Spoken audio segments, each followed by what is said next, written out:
Hey everyone, we're going to be talking about my stealth build today. Now I do have a stealth skills video up where I go over all the skills I've been keeping an eye on and potential picks in the future, but I didn't want to make a build video just because I didn't have that many skill points.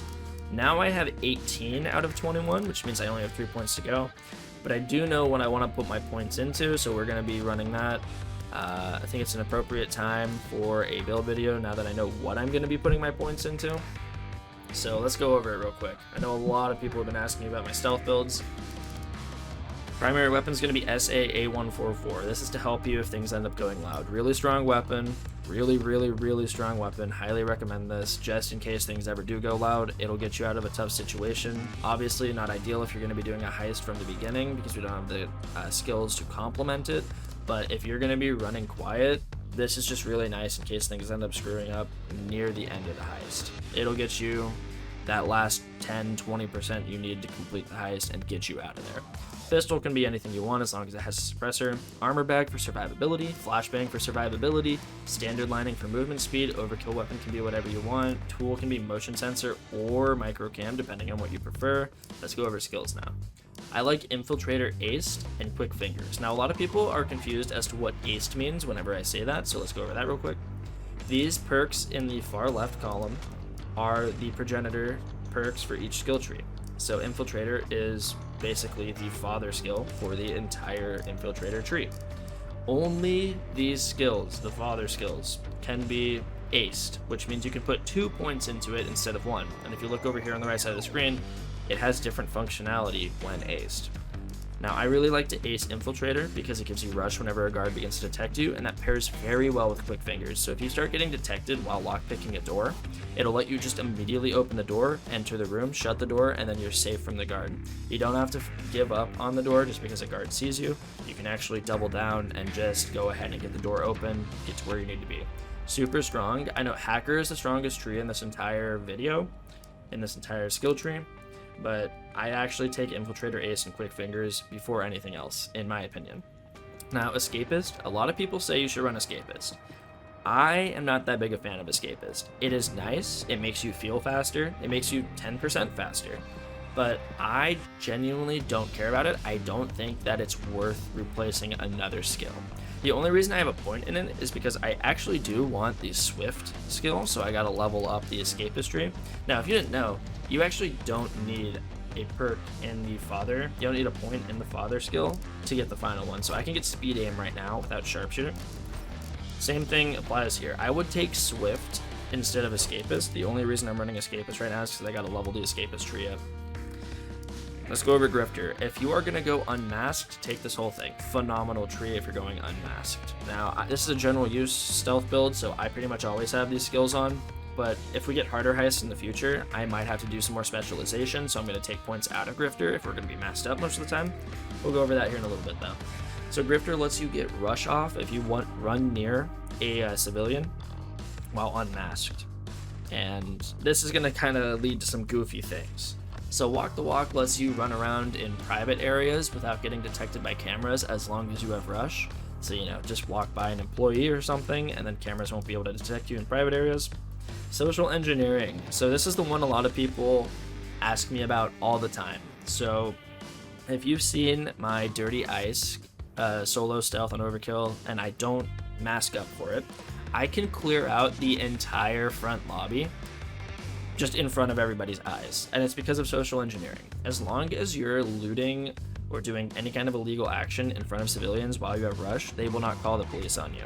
Now, if a guard sees you or a camera sees you, they will get alerted, which is like a bad thing, but social engineering lets you just kind of clean out the entire front lobby of Dirty Ice without anybody really thinking it's suspicious. It's an incredibly goofy skill. Highly recommend it if you're doing no masks.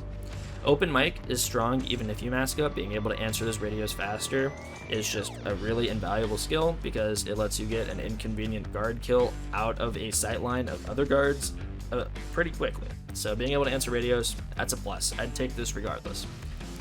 Slippery isn't really that important. It's nice if you don't want to spend the, let's pretend you hack a guard already with Glitch Protocol, which we'll talk about later. It's on cooldown, then you get detected again. This is nice if you don't want to burn up one of your pagers. It just means that you're going to have to mask up afterwards. So depending on the highest, that might be the route you want to go. It's happened to me a few times where I don't think a guard spotted me is really worth the pager.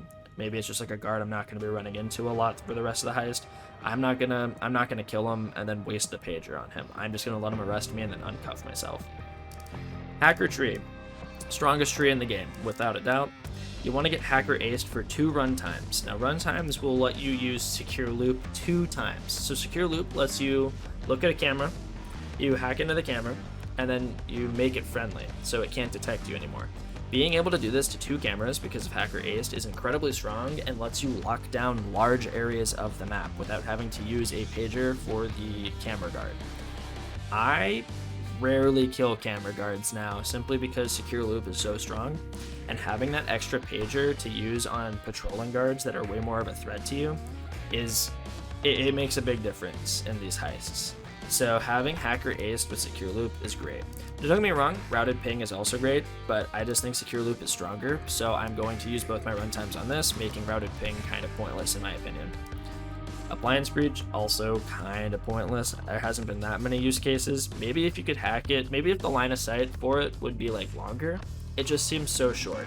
I feel like you have to be relatively close to this lures to pop it off. It just seems like it doesn't work well, so I never run Appliance Breach. Now, Glitch Protocol.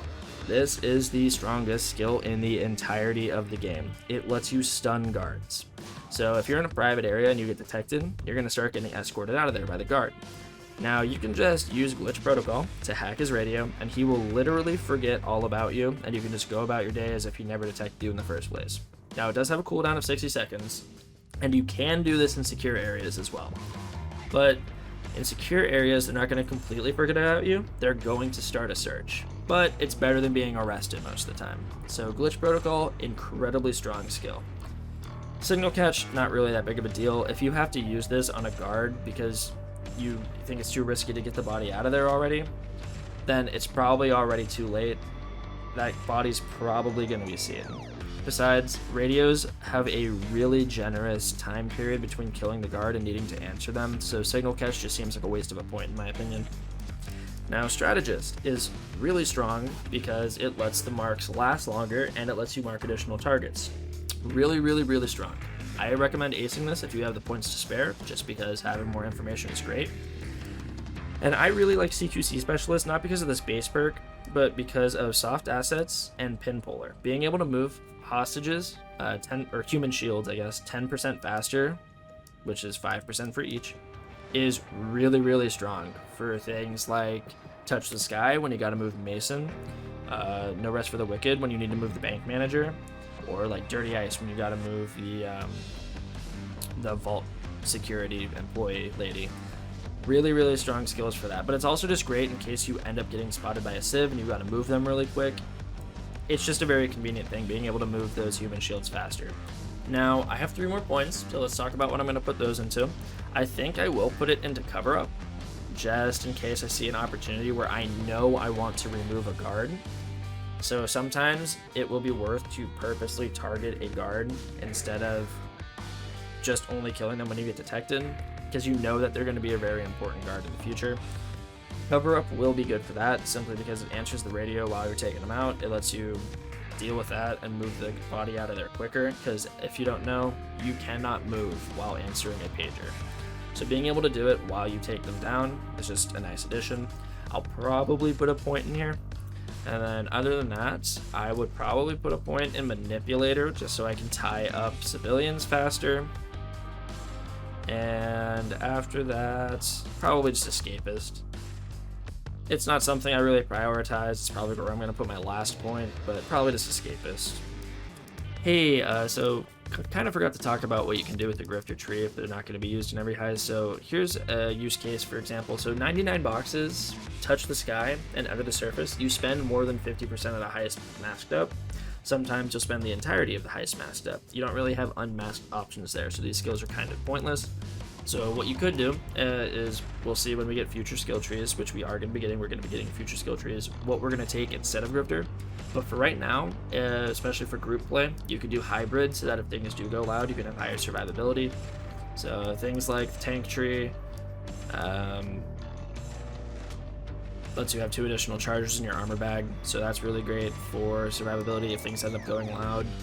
And then I'd probably honestly put points in Manipulator to ace it, so that you can have an additional, like every time you trade a hostage, they count as an additional hostage, letting you further delay the assault wave before things go loud.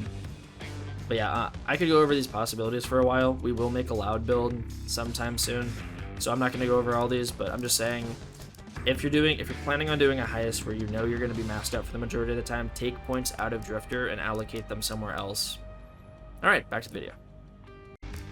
Alright, and that about does it for my video. Now keep in mind, we are going to be getting new skill points, or like skill trees, and we're going to be getting them relatively soon, honestly. And I've heard rumors. Now I can't confirm this for myself because I didn't watch the actual dev stream, but I've heard through word of mouth and from people in my chat that we are going to be getting a new skill that lets you carry 2 duffel bags at once, and that is incredibly strong. So you know we're going to be putting points into that when it comes out.